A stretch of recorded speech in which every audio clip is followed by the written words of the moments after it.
Bonjour, c'est Ursule encore. On est le 1er mai 2023.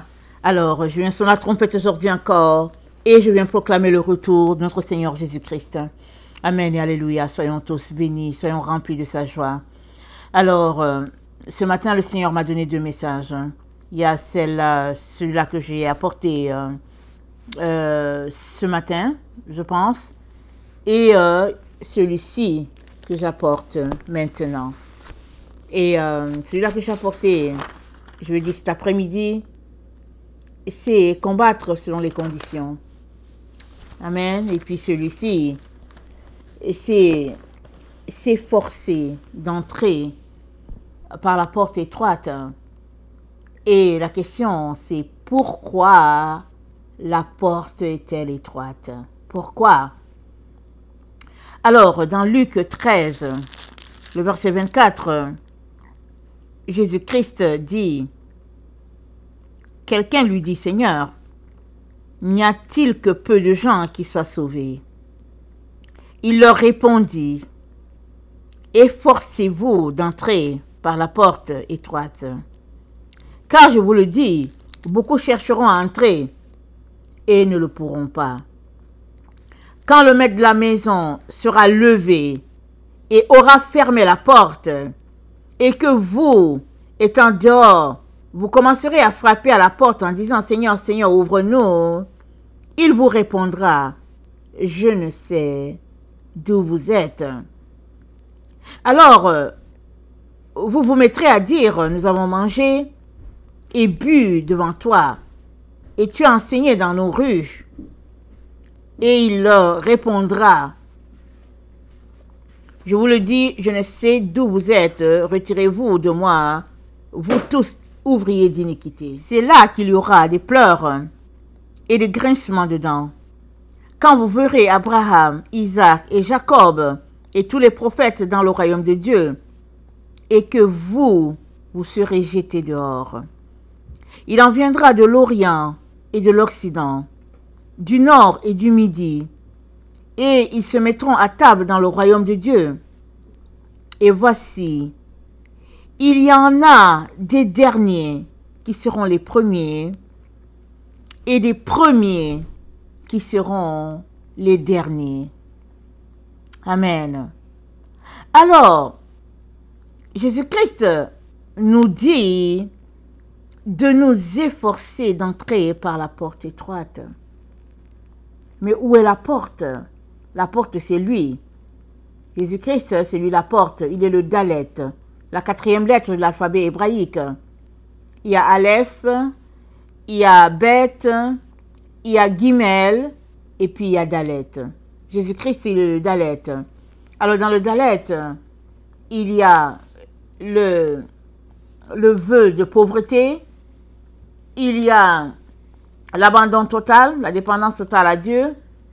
Et je sais qu'il y a 4 conditions, je ne les connais pas toutes, ça ne me vient pas parce que je n'ai pas eu le temps de réviser mon alphabet. Mais je sais que le Dalet, la porte d'entrée vers le royaume des cieux, s'ouvre sur une vie de dépendance totale à Dieu, une vie, un choix de vivre dans la pauvreté. Alors, passer par la porte dont Jésus-Christ parle, c'est de choisir de passer, ou bien c'est de choisir de marcher selon les conditions établies par Jésus-Christ. Alors, il a dit, notre Seigneur, je suis le chemin, je suis la vérité, je suis la vie. Si quelqu'un veut venir à moi, qu'il renonce à lui-même, qu'il se charge de sa croix et qu'il me suive. Car celui-là qui voudra sauver sa vie, la perdra. Celui qui la perdra à cause de moi, la trouvera. Donc, il y a des conditions pour passer par cette porte-là. Et dans un autre langage, il a dit, il y en a qui sont venus avant moi, c'était les voleurs. Il dit, le bon berger, il ouvre et il passe devant ses brebis et les brebis le suivent. Ils ne suivent pas un étranger. Alors, Jésus-Christ nous a démontré qu'il est le bon berger. Il nous a donné ses enseignements, il nous a montré le chemin, la voie de la vérité, il nous a dit comment nous comporter. C'est ça qui fait l'étroitesse de la porte qu'il est. Parce que si nous nous souvenons que nous connaissons les Écritures, le jeune homme riche est venu le voir, ils lui ont dit, le jeune homme riche lui a dit, « Maître, que puis-je faire pour être sauvé ?»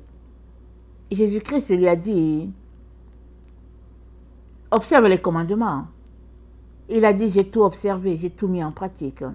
J'ai tout observé. Voilà, j'ai tout observé. » Jésus-Christ a dit, « Maintenant, va et vends. » Voilà, il a observé les commandements. Et la mise en pratique, c'était de vendre ce qu'il avait et de donner l'argent aux pauvres. Et c'est dit, le jeune homme partit tout triste. Parce que il avait beaucoup de biens et son cœur était attaché aux biens. Il était triste au carrefour où se rencontraient la pratique et la théorie. Il a observé tous les commandements que Dieu leur a donnés par le prophète Moïse. Il les connaissait au bout des doigts. C'est dit que Jésus-Christ le regarda, Jésus-Christ l'aima. Tellement le gars les observait. Parce que c'était un jeune. Et de voir un jeune comme ça qui observe les commandements, c'est agréable, c'est encourageant. Et Jésus-Christ a vu cela. Mais maintenant, Jésus-Christ a dit, c'est le temps de joindre la pratique à la théorie. Et cette parole de Jésus-Christ n'est pas passée. Il est parti tout triste. Alors, combien sont-ils ceux-là qui goûtent à Jésus, qui sont excités parce qu'il y a un sauveur, il y a quelqu'un qui a donné sa vie pour eux et qui est mort et dont le sang les lave, les purifie. Et il dit, venez à moi, vous tous qui êtes fatigués et chargés, je vous donnerai du repos. Combien sont-ils ceux-là qui aiment entendre cette parole de Jésus-Christ? Ils sont tout contents, alléluia, amen. Mais quand vient le moment de pratiquer, ouh là là, c'est là que la corde se casse. Ils ne sont pas prêts. Ils ne sont pas prêts à joindre la pratique à la théorie. Et aujourd'hui, Jésus-Christ nous encourage, nous qui disons que nous sommes en train de marcher à sa suite, il nous encourage à mettre en pratique la parole de Dieu. Alors que nous la mettons en pratique, nous sommes en train de nous efforcer de passer par la porte étroite. Parce que ça demande des efforts pour pratiquer ce que nous avons lu ou ce que nous avons médité. Alors, on n'est pas en train de dire que le jeune homme riche n'était pas, au fait, dans son droit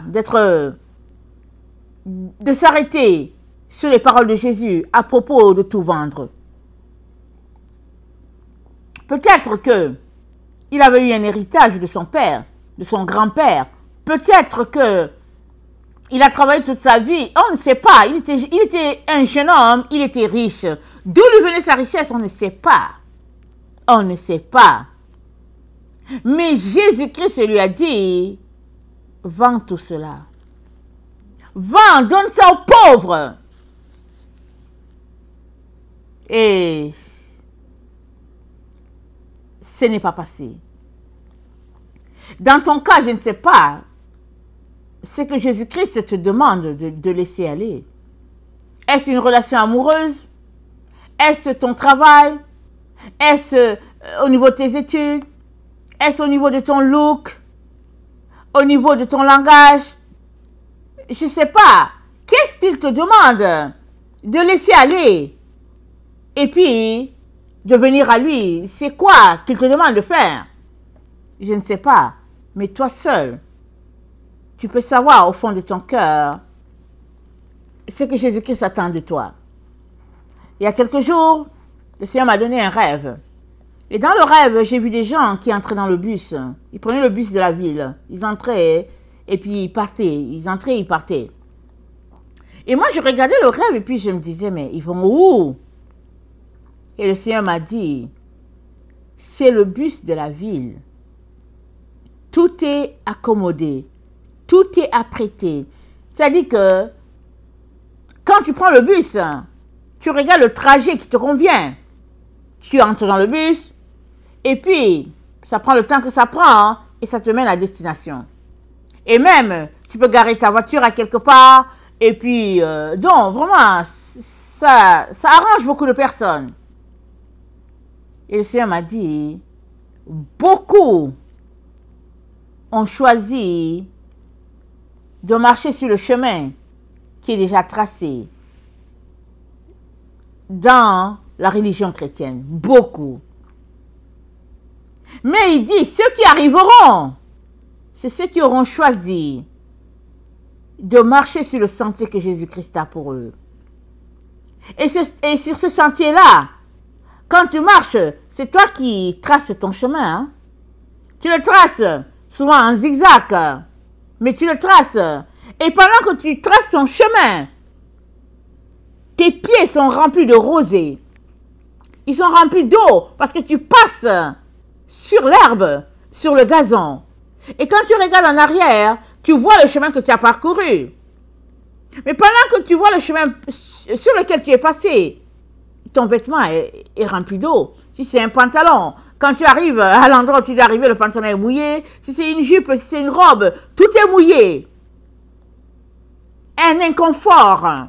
Mais c'est le chemin qui te mènera à Dieu. Un chemin qui n'est pas tout tracé, mais un chemin qui se trace à chaque jour que Dieu te parle. Il te donne d'avancer de point en point.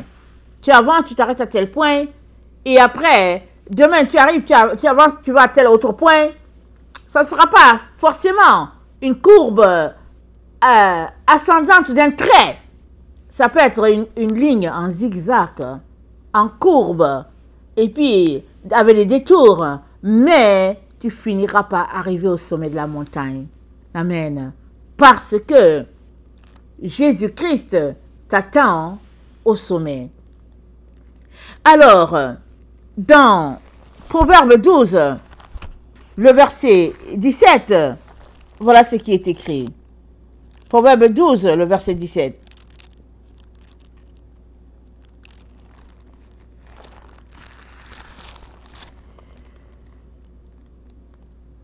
Celui qui dit la vérité proclame la justice, et le faux témoin la tromperie. Et le Proverbe 12, le verset 28, la vie est dans le sentier de la justice, la mort n'est pas dans le chemin qu'elle trace. On va commencer par celui-ci. La mort n'est pas dans le chemin qu'elle trace. La vie est dans le sentier de la justice. La justice, c'est Dieu, c'est Jésus-Christ, c'est ce qui a été établi. La vie, elle est là-bas sur ce sentier-là. Là où il y a la porte étroite, là où il y a le chemin resserré, c'est là-bas que la vie est. Mais l'ennemi peut te faire croire que la vie est sur le chemin asphalté, sur l'autoroute, sur là où tout est bien apprêté, tout est propre, et tu n'as pas besoin de tant d'efforts. Et tu regardes la route, tout est beau, tout est pratique. Alors que cette route-là, elle est en train de te mener tout droit en enfer. Alors, le verset 17, Proverbe 12, ça dit, « Celui qui dit la vérité proclame la justice, et le faux témoin la tromperie. » Et c'est qui le faux témoin? C'est la fausse religion. C'est ce qui est établi et qui nous fait croire que c'est par là le chemin. Sur ce chemin, les gens chantent les cantiques, ils dansent, ils louent le Seigneur, ils ont leur Bible en main, et puis ils s'en vont, vraiment ils avancent, ils vont dans des réunions, ils sont vraiment enthousiastes dans leur milieu, ils font des activités à ne pas en finir, et ils soutiennent des œuvres, ils font toutes ces choses-là. Mais ce n'est pas le chemin que notre Seigneur a pour nous. Ce n'est pas ce chemin-là. Dans Matthieu 7, le verset 13, Matthieu 7, le verset 13, voilà ce que Jésus-Christ dit. Il dit, « Entrez par la porte étroite, car large est la porte, spacieux est le chemin qui mène à la perdition. Et il y en a beaucoup qui entrent par là. Mais étroite est la porte, resserré le chemin qui mène à la vie, et il y en a peu qui les trouvent. Gardez-vous des faux prophètes. Ils viennent à vous en vêtements de brebis, mais au-dedans ce sont des loups ravisseurs. Vous les reconnaîtrez à leurs fruits. Cueille-t-on des raisins sur des épines ou des figues sur des chardons? Tout bon arbre porte le bon fruit, mais le mauvais arbre porte le mauvais fruit. Un bon arbre ne peut porter des mauvais fruits, ni un mauvais arbre porter le bon fruit. Alors, souvent, on se retrouve sur le chemin large parce qu'on a été entraîné là-dessus. Soit on est né pratiquant le parcours de cette route, soit on se retrouve là, en tout cas par les circonstances, et les circonstances nous ont conduits là, et on est là. Au lieu de questionner Dieu, à savoir si nous sommes au bon endroit, on est toujours là. On fait juste des activités, on fait des choses qui sont extérieures, des choses qui satisfassent notre conscience. Et on est là, on se dit, ok, voilà, on a fait telle activité, on était allé à l'église, on a fait ceci, on a fait cela. Et puis on fonctionne en groupe. Mais la porte étroite, elle est étroite. Et puis, mais la porte elle est étroite et le chemin est resserré. On ne passe pas là plusieurs. Souvent c'est un à la fois qui passe par là. Mais on aime nos amis, on aime nos familles, et puis on veut toujours entrer tous là par cette porte là à la fois, et puis on se tient là. Le Seigneur dit non, c'est un à la fois. Et c'est le chemin que Jésus-Christ a pour chacun d'entre nous. Il dit, entrez par la porte étroite, car large est la porte, spacieux est le chemin qui mène à la perdition, et il y en a beaucoup qui entrent par là. Beaucoup se retrouvent sur le chemin qui mène à la perdition. Pourquoi? C'est le chemin de la facilité. Tout est tracé, tout est établi. Souvent, ce sera par tes parents, souvent c'est par la famille, souvent c'est par les amis. Peu importe, souvent c'est tout simplement que, bon, tes pas t'ont conduit là, et puis ben, tu es là. C'est tout. Et on ne se dérange pas trop. Mais Jésus-Christ nous dit d'emprunter le chemin étroit et resserré, et il nous dit de nous efforcer. Ça nous demande des efforts. Souvent, on va perdre tout le monde. Souvent, on sera méprisé, délaissé, ridiculisé. Mais est-ce pour cela qu'on va réunir notre Seigneur? Jésus-Christ a dit, ils vous feront ce qu'ils m'ont fait. S'ils m'ont aimé, ils vous aimeront. S'ils m'ont haï, ils vous haïront. Parce qu'il n'y a aucun disciple qui est plus grand que son maître. Alors, de quoi avons-nous peur? Nous serons traités comme Jésus-Christ a été traité. C'est ça, il faut s'attendre à cela. Il ne faut pas s'attendre à autre chose. Alors, tout est choix de pratiquer. Tout est choix de pratiquer. Alors que tu pratiques, tu vas te retrouver sur le chemin étroit. C'est ça. Tu ne peux faire autrement. Si tu ne pratiques pas, tu es sur le chemin large. Tu as beau donner, soutenir des missions, tu as beau, je ne sais pas, faire des activités. Ça ne va pas te conduire sur le chemin étroit. Ce qui te conduit sur le chemin étroit, c'est ta décision à toi de pratiquer ce qui est écrit.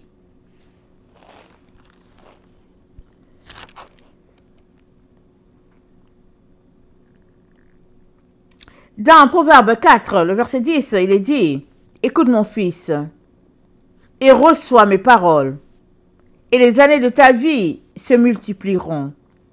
Je te montre la voie de la sagesse, je te conduis dans les sentiers de la droiture. Si tu marches, ton pas ne sera point gêné. Si tu cours, tu ne chancelleras point. Retiens l'instruction et ne t'en dessaisis pas. Garde-la, car elle est ta vie. N'entre pas dans le sentier des méchants et ne marche pas dans la voie des hommes mauvais. Évite-la, n'y passe point. Détourne-t'en et passe outre, car ils ne dormiraient pas s'ils n'avaient fait le mal. Le sommeil leur serait ravi s'ils n'avaient fait tomber personne. Car c'est le pain de la méchanceté qu'ils mangent.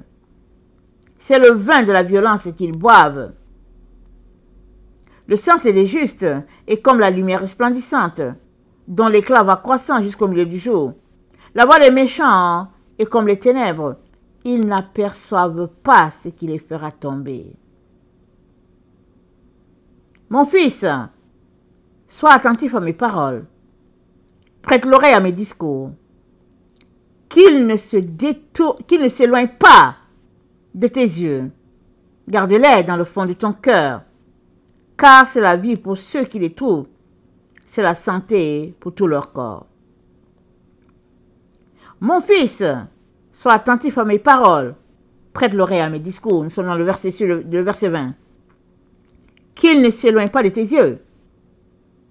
Garde-les dans le fond de ton cœur. Qu'ils ne s'éloignent pas de tes yeux. Pourquoi les yeux?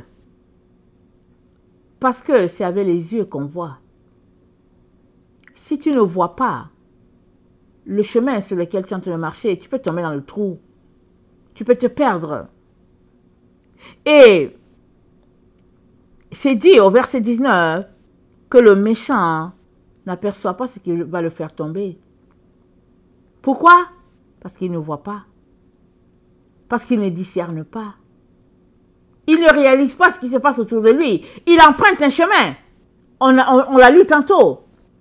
La mort n'est pas sur le chemin qu'elle laisse entrevoir. Elle n'est pas là.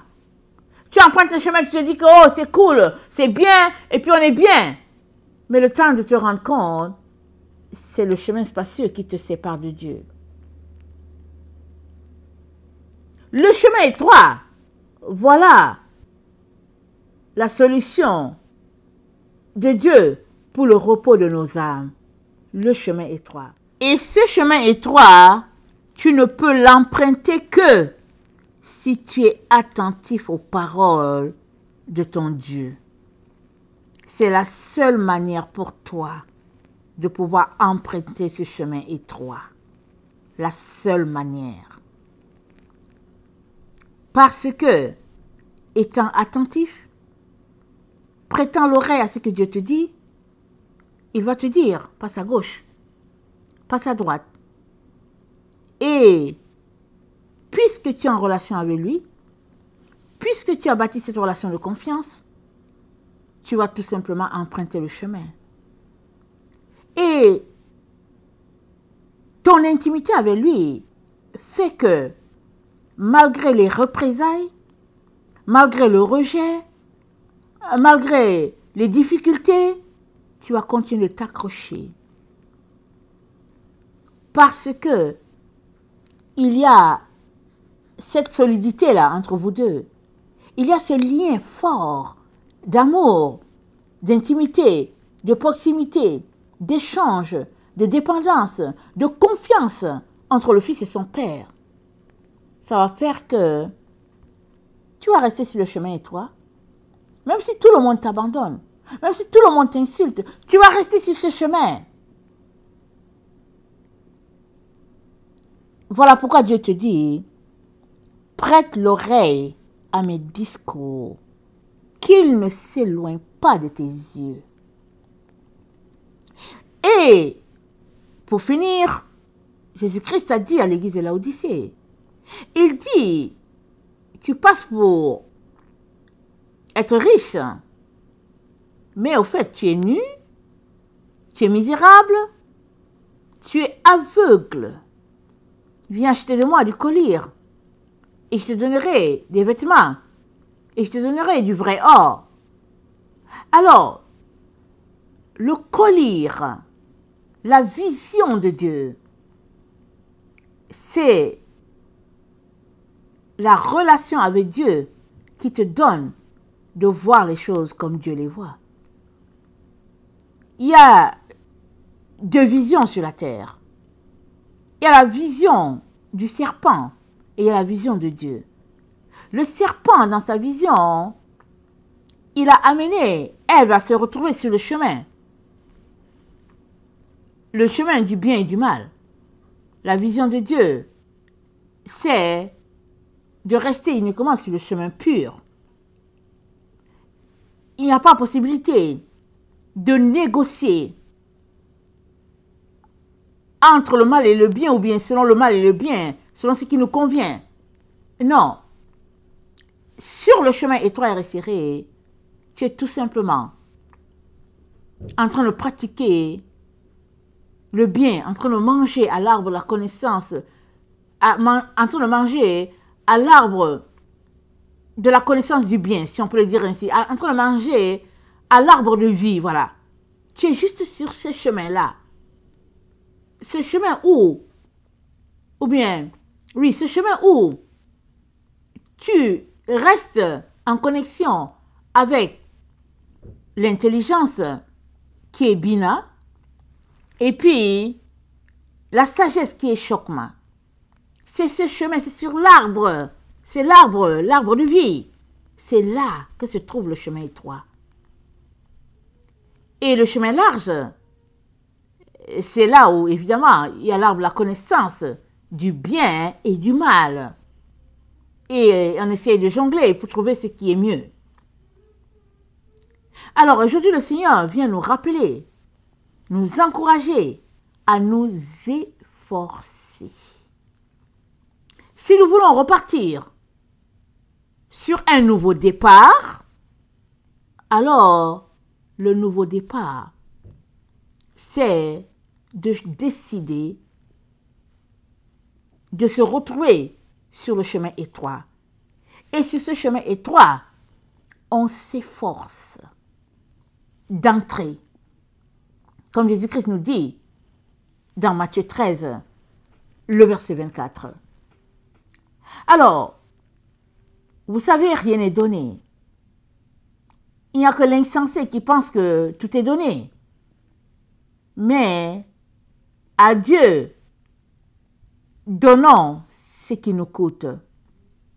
Oui, donnons à Dieu ce qui nous coûte.